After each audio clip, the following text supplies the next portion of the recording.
Ce qu'on a signé, c'est un accord de partenariat entre deux agences de développement, N Développement d'un côté, Invest in Reims de l'autre, qui offre à chacune des agences et donc à chacun des territoires concernés un atout supplémentaire pour implanter des entreprises.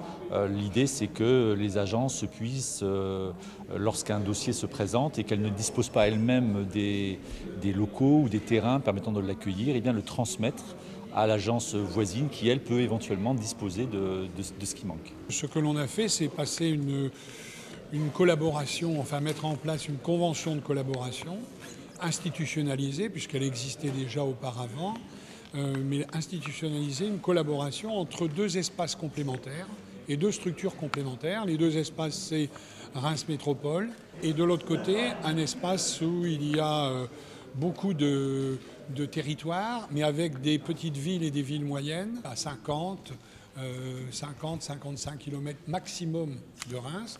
Et donc, c'est relativement facile, soit par l'autoroute, soit par des routes dédiées, de venir sur ce pôle. Quand on parle de développement économique, il ne faut pas raisonner dans les frontières administratives d'une collectivité, parce que ce n'est pas comme ça que les choses se passent. D'abord, il y a les territoires qui sont vécus par les hommes, et on sait très bien que les territoires vécus par les hommes, pour Reims, c'est un bassin qui englobe une partie de l'Aisne, une partie des Ardennes, qui a des échanges tous les jours parce que des jeunes viennent à l'université, parce que les gens viennent se faire soigner, parce qu'il y a des flux de circulation. Lorsque une entreprise s'implante dans ce grand espace qui correspond finalement à ce qu'on appelle le G10, demain le pôle métropolitain, cette entreprise qui s'implante quelque part dans ce grand espace, de toute façon, c'est des retombées qui profitent à l'ensemble de cet espace-là. L'idée, c'est de faire venir des chefs d'entreprise, des dossiers internationalement mobiles, et là, il faut avoir une offre au moins de 5, 6, 7 terrains.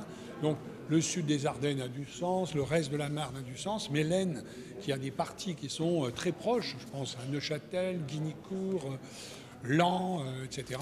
Toutes ces villes peuvent, Château-Thierry, Soissons, toutes ces villes ont des terrains viabilisés et à des prix souvent très inférieurs. Donc quelquefois, lorsqu'il faut broquer du prix de terrain, c'est plus facile à faire dans l'Aisne et en même temps, on renforce les fonctions tertiaires supérieures de Reims. Pour chacune des agences, c'est un atout supplémentaire. Invest in Reims.